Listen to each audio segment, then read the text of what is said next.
woman told me a story about her elderly father. It was early in the war, and they were in their Biafran hometown, feeling relatively safe because the war seemed far away. Then suddenly they heard loud, terrifying sounds of bombing very close to them, and they knew that they had only minutes to leave their home and run into the interior for safety before the Nigerian soldiers arrived. The elderly father was a wealthy man, but the only thing he rushed to take with him was his ikenga, a piece of wood, a beautifully carved piece of wood. But it wasn't just a piece of wood, it was also the repository of spiritual meaning. The ikenga represented his chi, his personal spirit, as well as his ancestors, his guardian angels. I was struck by this story. This man, facing the possibility of never seeing his home again, chose the thing that mattered most to him. Of course, he cared about his material possessions, but he believed that those could eventually be replaced, while his ikenga was irreplaceable. There are ikengas in various museums all over the world today,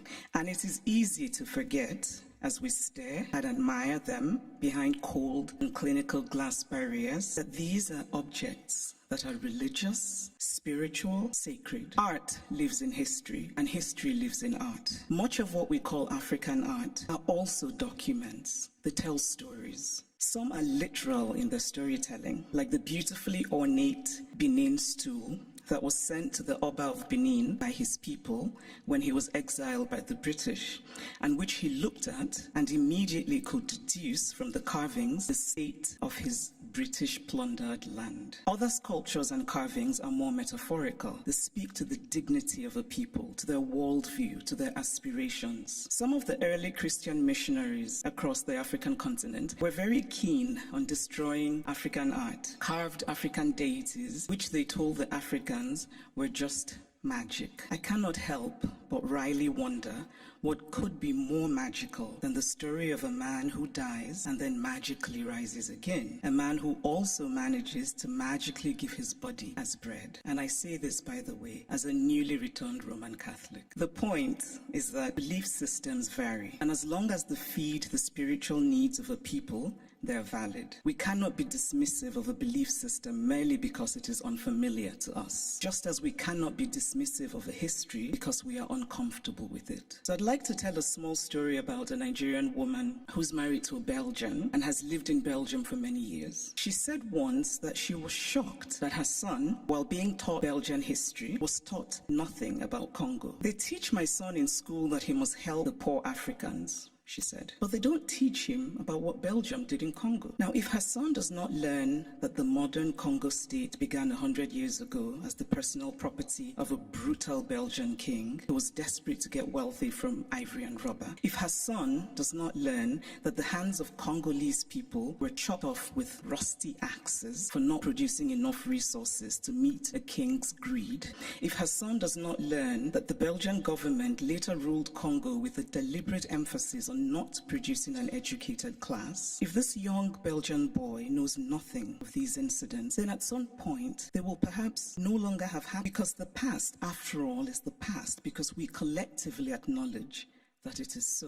Its colonial history. That would be too crude. It is instead that Europe has developed a way of telling the story of its colonial history that ultimately seeks to erase that history. The former French Prime Minister Nicolas Sarkozy gave a now infamous speech in Senegal in which he said, "I have not come to deny mistakes or crimes. Mistakes were made and crimes committed, but no one can ask of the generations of today to expiate this crime perpetrated by past generations."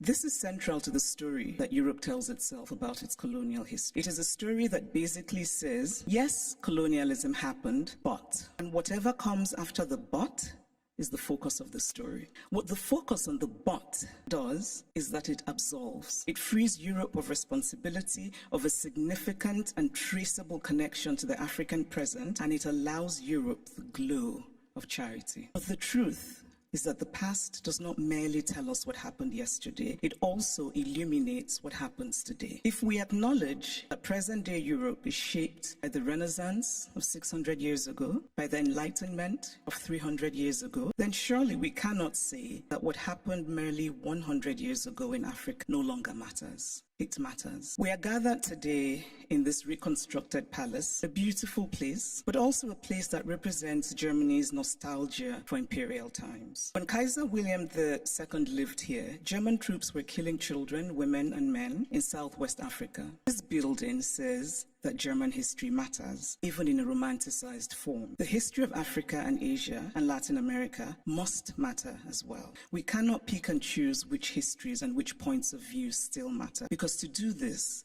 would be an ugly exercise of brute power. And speaking of power, here's a headline I just read in a German publication. The headline says, "Where do Africa's treasures belong?" Now imagine this headline differently. Imagine if it said, "Where do Germany's treasures belong?" It would be a redundant question, because of course Germany's treasures belong in Germany. But the question would never even be asked, because there would be no circumstance in which it would be, because of power. And so it seems to me that what we are fundamentally grappling with in this space, in all of these questions about the Humboldt Forum, is power, unequal power, how we navigate unequal power relations. And there's always been, to me, something shabby about unequal power relations. The victory feels colorless, almost unearned. So I spoke of Belgium and its colonial history, but what of Germany and its colonial history? Do school children here learn about Namibia, what was called the German Southwest Africa? Do school children know that 100,000 Herero people were murdered by the Germans? Do they know of the wells that were poisoned? Do they know of the women used as sex slaves and others as slaves in German camps?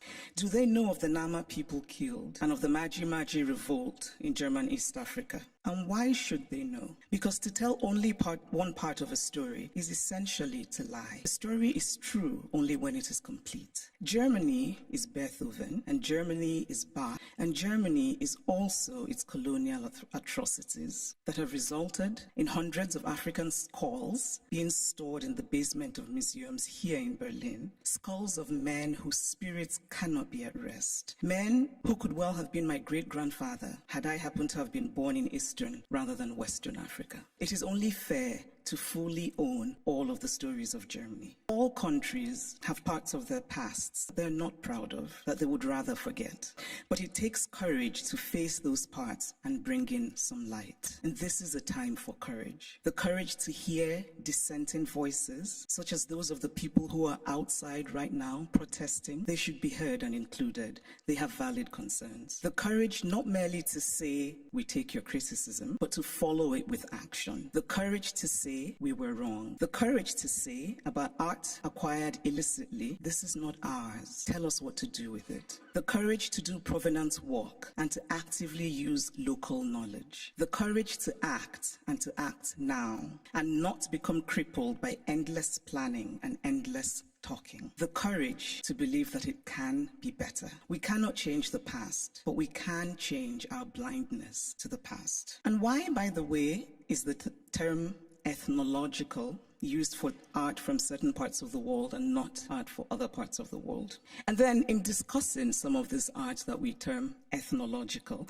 and I would argue that the language itself already suggests a hierarchy of value. When we talk about this art that were stolen, we're told that they cannot be returned to Africa, for example, because Africans will not take good care of them. It is not merely condescending to say, "I cannot return what I stole from you because you will not take good care of it." It is also lacking in basic logic. Since when has the basis of ownership been taking good care of what is owned? This position is paternalistic arrogance of the most stunning sort. It does not matter whether Africans or Asians or Latin Americans can take care of the art stolen from them. What matters is that it is theirs. The brilliant Nigerian artist Victor Hikameno put it much better than I could, and in very Nigerian terms. He says, "If I come and steal your wrapper and I say I won't give you back your wrapper,